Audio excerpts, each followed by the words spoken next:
Ce lieu m'est très familier parce qu'en fait, je vivais dans la région quand j'étais enfant. Je trouve qu'il y a de très très bonnes énergies ici.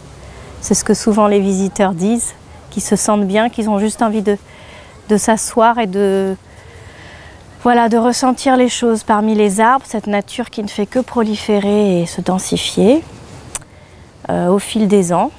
Voilà.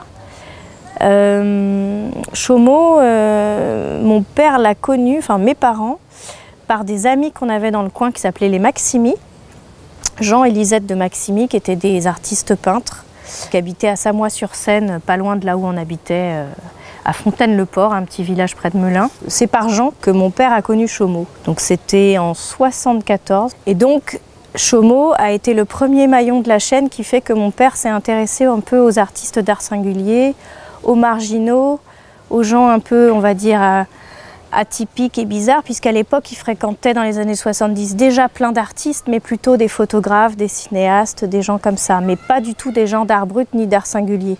Donc ça a été le premier point de départ à tout ce cheminement qu'il a fait ensuite dans l'art brut et tout ce qu'il a fait par la suite. Ça a été une étape clé de sa vie, en fait. Ça, c'est ce qu'il m'a toujours dit, enfin, c'est ce qu'il nous a toujours raconté.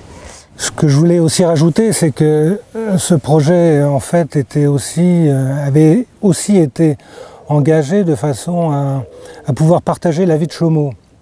Chaumont vivait seul toute la semaine. Il ne rencontrait que des visiteurs le week-end, qui restaient 1 heure ou 2.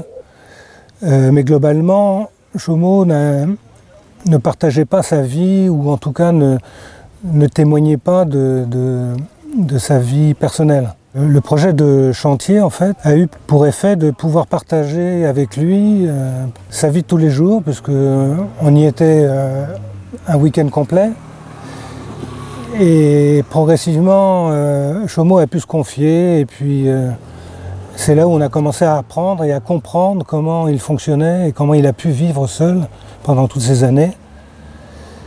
Et la manière dont il communiquait avec ce qu'il appelait les forces de la nature, avec les esprits qui venaient le guider dans ses poèmes, dans ses écrits.